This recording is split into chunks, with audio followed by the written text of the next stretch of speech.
Hello friends, नमस्ते। Naresh Ahuja channel पर आप सभी का दिल से स्वागत है। फ्रेंड्स, किस्से कहानियाँ हम बचपन से ही सुनते आ रहे हैं। इवन स्कूल्स कॉलेजेस में भी हमें मुहावरे, लोकोक्तियाँ, कहानियाँ बहुत सारी सुनाई जाती हैं। तो उसके पीछे क्या कारण है? कारण बहुत बड़ा है। कहानियाँ छोटी हैं, लोकोक्तियाँ, मुहावरे चाहे एक एक ही सेंटेंसेस के होते हैं, लेकिन उसके मीनिंग जो होते हैं वो जीवन का अनुभव लिए होते हैं। जिन्होंने जीवन जिया होता है वो एक छोटी सी बात में जीवन का संदेश देकर चले जाते हैं। तो ऐसे ही खूबसूरत कहानी के द्वारा हम एक दूसरे को, अपने जीवन को देखने की कोशिश करते हैं। तो एक बड़ी खूबसूरत कहानी जो मेरे को भी बहुत अच्छी लगी है, आई होप आपको भी अच्छी लगेगी। तो शुरू करते हैं उससे और जीवन दर्शन करते हैं उसके द्वारा। तो कहते हैं कि एक पिता के 4 बेटे थे, राइट। तो जैसे हर पिता की चाहत होती है तो कि मेरा बच्चा आगे से आगे बढ़े, वो देखना चाहता है कि मेरे बच्चे कहाँ तक जीवन को समझते हैं, कहाँ तक जा सकते हैं। तो उनकी भी ऐसी चाह थी। तो उन्होंने एक प्लान बनाया। उन्होंने अपने बच्चों को एक जगह बताई, एक गार्डन था वहाँ। तो उन्होंने बोला, बच्चों आपने वहाँ जाना है, वहाँ पर जो पेड़ लगे हुए हैं आपने उन पेड़ों के पास जाना है, उस गार्डन में जाकर, और फिर जब भी है ना उनके बारे में मुझे आके जानकारी देनी है कि आपको वहाँ जाकर कैसा लगा, आपने क्या देखा, क्या महसूस किया, आपको कैसा अनुभव हुआ। तो आप अपना अनुभव मुझे आकर बताएंगे। तो बच्चों को बड़ा सहज सा कार्य लगा।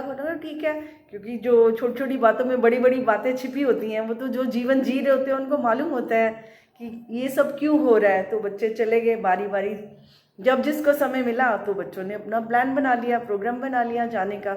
अब क्या हुआ, अब जो पहला बेटा था तो वो कहाँ चला गया? पहले वो पतझड़ के मौसम में चला गया।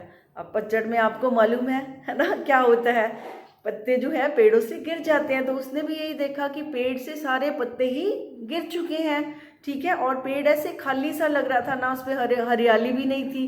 तो वो उसको ठूठ जैसा लगा, जैसे कि एक लकड़ी खड़ी हुई है। तो उसका अनुभव कैसे हुआ पेड़ के बारे में, पेड़ों के बारे में, कि कैसे पेड़ ठूठ जैसे नजर आ रहे हैं। क्योंकि जिस सीजन में गया था उसका अनुभव वैसा ही होना तय था।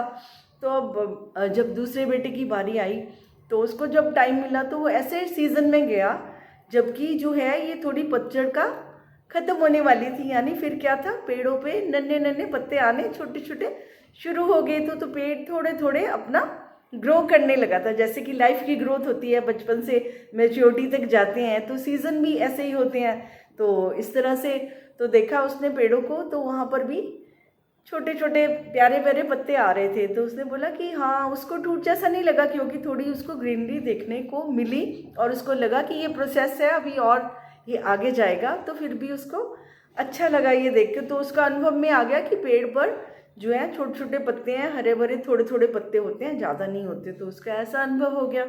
अब बारी थी तीसरे बेटे की। तो जब उसे टाइम मिला तो कौन सा सीजन चल रहा था? तो बसंत का सीजन चल रहा था, बहार आई हुई थी। और उस समय आपको पता है क्या होता है, हर पेड़ों पर क्या होता है, फूलों की बहार होती है। चारों तरफ फूल ही फूल खिलते हैं क्योंकि सीजन है फूलों के खिलने का, ठीक है। तो हर चीज का सीजन होता है। यानी हर कुदरत ने हर एक को हर एक्सप्रेशन दिए है कि कैसे, और ये बहुत बड़े मैसेजेस में है। और वो अब नहीं लेंगे, अभी हम कहानी तक ही चलेंगे। तो फिर अब जब वो गया तो उसने क्या देखा, ओहो, चारों तरफ से पेड़ जो है फूलों से लदे पड़े हैं। इतनी खुशबू, इतनी सुंदरता शायद उसने जीवन में कभी देखी नहीं थी। उसका दिल बहुत खुशी से झूम उठा। उसने कहा कि मज़ा आ गया, ऐसी जगह तो मैंने कभी देखी नहीं थी। मेरे पिताजी ने बहुत अच्छा किया जो मुझे ये यहाँ पर भेज दिया। अब ठीक है जी, अब एक जो चौथा नंबर का बेटा था तो अब वो भी चला गया। अब वो किस मौसम में गया, वो किस वेदर में गया वहाँ पर, जबकि जो पेड़ों पर फल लग चुके थे और पेड़ फलों से लदे पड़े थे। इतने फल देखकर तो उसका दिल इतना खुश हो गया, कहते ओ माय गॉड, इतने फल। तो उसने फल भी तोड़े, है ना, पेड़ों की छाया भी ली, वहाँ पर फल खाई भी सही और घर भी लेकर आ गया। तो उसका अनुभव क्या हुआ कि पेड़ जो है वो फलदार होते हैं, बड़े अच्छे होते हैं, है ना। तो सीजन की बात है, जिस सीजन में गया, तो कहने का मतलब जो जो जिस सीजन में गया वैसे ही वो अनुभव लेकर लौटा। तो अब सारे एक दिन मुलाकात हुई। अब पिताजी ने उनको बुलाया, हाँ जी बच्चों, बताओ फिर आपके कैसे कैसे अनुभव रहे, वहाँ कैसे रहा, आपने क्या देखा। तो बच्चों को जो जो जानकारियाँ मिली थी समय अनुसार, जिस समय वो गए थे, तो उन्होंने बता दिया। एक बेटे ने बताया कि पेड़ जो है ठूट जैसे लगते हैं, वहाँ कुछ हरियाली नहीं थी। और दूसरे ने बताया कि नहीं, वहाँ छोटे छोटे पत्ते आते हैं, पेड़ों के पत्ते छोटे छोटे होते हैं। और फिर तीसरे ने बताया कि नहीं, पेड़ों पे तो बहुत सुंदर फूल लगते हैं, है ना। और फिर चौथे बेटे ने क्या बताया कि पेड़ों पे तो इतने फल लगते हैं, ओ माय गॉड, रसीले फल लगते हैं।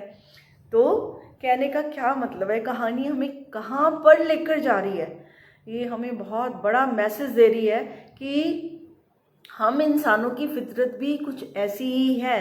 क्योंकि जीवन जीने आए हैं, जिंदगी जी रहे हैं, उतार चढ़ाव आते हैं, हर दिन नया होता है। पता नहीं कोई दिन कैसा होता है, कोई दिन कैसा होता है। और हमारे मूड भी बदलते रहते हैं, है ना। इंसान वही होता है, एक ही होता है, बॉडी भी वही है, माइंड भी वही है, कॉन्शियसनेस भी वही है। लेकिन हालात के अनुसार जो हमारा मन जैसे सोचता है वैसे फीलिंग्स होती हैं, तो उस समय हमारे वो व्यवहार में भी वही आ जाती हैं।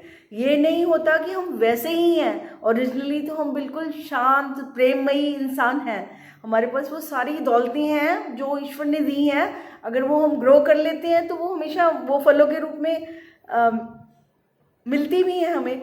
लेकिन फिर क्या हुआ, लेकिन हमारी से गलती क्या हो जाती है कि हम जब भी किसी को मिलते हैं, जब हमें, अभी इतनी बड़ी दुनिया है, हम हर एक के साथ तो नहीं रह सकते ना। परिवार के कुछ लोग ही तो आपस में रहते हैं, जो भी, मेरा तो ये मानना है कि वो भी कई सालों तक साथ रहकर भी, कई सालों तक वो भी एक दूसरे को जान नहीं पाते, वो भी भावनाओं को समझ नहीं पाते, वो भी बातों को पकड़ लेते हैं और वो भी भूल जाते हैं कि किसी ने कौन से सीजन में क्या किया था। वो तो जो सीजन में पतझड़ आ गया, मान लो किसी को कोई परेशानी है, कोई अपनी दुविधा में है, कोई अपनी परेशानी है, गृहस्थी की 100 बातें होती हैं, तो पतझड़ में पत्ते गिर गए वो देख लिया। और जो उस पेड़ पर जो फल लगे थे, जो फूल लगे थे, जो उसने भी खाए थे, फल फल उसने भी भर भर के खाए थे, फूलों की खुशबू उसने भी ली थी, है ना। अगर किसी ने ली होगी तो, अगर उसने सारे सीजन देखे होंगे, वो तो सिर्फ परिवार के व्यक्ति ही देख सकते हैं। लेकिन आम समाज में तो हमें मौका ही नहीं मिलता कि सारे सीजन्स में हम सबसे मुलाकात करें। क्योंकि जब हमें कोई ज़रूरत पड़ती है तो हम किसी से मिलते हैं, और जब हम किसी से मिलते हैं हमें पता नहीं होता उस दिन वो किस हालात से आ रहा है, उसका मन की स्थिति कैसी है। उसने अगर हमें गुस्सा कर दिया, हम तो बड़ा गुस्सैल है, उसने हमसे कोई बात कह दी, हम कहेंगे ये झगड़ालू है। तो उसने कुछ अपने काम में बिजी था, अगर उसको कोई प्रोजेक्ट पूरा करना था तो उसने किसी से बात नहीं की, हम तो कहेंगे बड़ा ईगोइस्टिक है, बड़ा अपने आप को समझता है, किसी से बात ही नहीं करता। तो हम तो क्या करते हैं, हम सिर्फ एक सीजन में ही किसी एक को देख पाते हैं, ठीक है। हम कभी नहीं देखते कि उसके पीछे कारण क्या होगा, क्योंकि हम चारों सीजन उसको देख ही नहीं पाते हैं। हो सकता है वही व्यक्ति जिसको हम इतने टैग लगा रहे हैं कि ये ऐसा है, ये वैसा है ना, ये तो है ही ऐसा जी। और मान लो किसी के घर में कोई आया, आपस में पति पत्नी में कोई बात ही होगी, ओहो वो तो, और चाहे वो कितना ही हमें प्यार करते हो, लेकिन किसी ने देख लिया आपस में कोई बात होगी, वो कहेंगे देखा है ना, मेरे सामने इन्होंने झगड़ा किया। तो एक दिन, एक घंटे में ही कहना चाहिए कि उसने ये कह दिया कि ये झगड़ालू हैं, ये तो लड़ते ही रहते हैं। उनको मौका नहीं मिला उनके प्यार को विटनेस करने का, सालों सालों से जो प्यार कर रहे हैं, जो एक दूसरे का सत्कार कर रहे हैं, वो उनको देखने का सीजन नहीं मिला। तो फ्रेंड्स, ये बहुत बड़ी बात है कि जब भी हम किसी को मिले तो हम किसी को एक पार्ट में, एक छोटे से, वो कहते हैं ना 100 में से अगर किसी को 1% देखा है ना, तो 1% में हम कभी टैग मत लगाएं किसी के बारे में। हमें कभी पूरी जानकारी जब तक ना मिले, तो हमारी रिस्पॉन्सिबिलिटी है और ये इंसानियत भी है कि हम उस इंसान के बारे में गलत नहीं सोचें।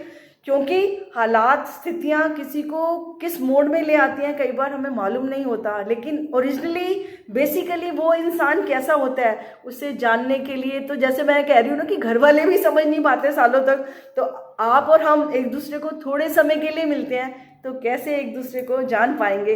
तो फ्रेंड्स, किसी के बारे में कुछ कहना सुनना कभी भी, 1 दिन में, 2 दिन में, 10 दिन में भी हो सकता है। 10 दिन में कोई प्रेशर ऐसा हो, कोई फिजिकली मेंटली कोई प्रॉब्लम हो किसी की, है ना, अपने घर गृहस्थी की कोई बातें होती, financial, there so many problems. जैसे आप संसार में रहते हैं, घर गृहस्थी में रहते हैं, तो आपको पता है उतार चढ़ाव से हमें संघर्ष से गुजरना ही पड़ता है। तो ये तो नहीं है कि हमारा स्वभाव भी ऐसा है। तो वही हम होते हैं जो प्रेम करते हैं, वही हम होते हैं जो नाच गाना करते हैं, एक दूसरे के साथ खुशियाँ बांटते हैं। तो फिर क्या हो गया अगर ऐसा कुछ हो भी गया, तो मैं तो यही आपसे, मेरे को तो ऐसे ही ध्यान आया कि मैं आपसे ये बात शेयर करूं, क्योंकि कहानियों किस्सों से मैं खुद भी सीखती हूं और जो मैं लर्निंग करती हूँ मैं सोचती हूँ आपके साथ भी शेयर किया जाए तो बहुत अच्छा होगा कि हम किसी की जजमेंट कभी ना करें। और वो भी जब हम कभी कभी किसी को मिलते हैं, अगर किसी को जानना है तो बिल्कुल अपने माइंड में जो परसेप्शन हमने भरी हुई है ना, जैसे मान लो किसी ने कह दिया ये बंदा तो ऐसा है, ये व्यक्ति तो ऐसा है ना, तो हमने उस व्यक्ति को जाना भी नहीं और हमने उसके माइंड में क्या कर ली, फीड कर लिया कि ये व्यक्ति ऐसा है। तो जब हम उसको मिलेंगे ना, हम उसको उस नज़र से ही मिलेंगे, वो खोटी नज़र से मिलेंगे, क्योंकि हमने दोष यहाँ भर लिया अपने मन में। तो हम कभी भी पवित्र नज़रों से उस बंदे को देखने का अवसर ही नहीं लेते हैं।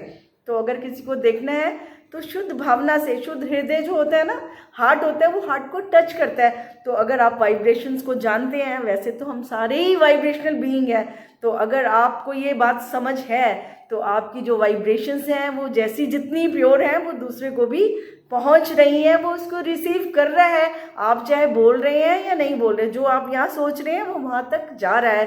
तो इसी समझ के द्वारा तो हम और भी जागरूक हो सकते हैं कि हम वही महसूस करें जो कि हम वाइब्रेट, क्योंकि वही हो जाना है।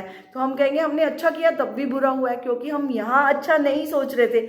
जब हम यहाँ अच्छा सोचेंगे तो सब अच्छा ही होने वाला है।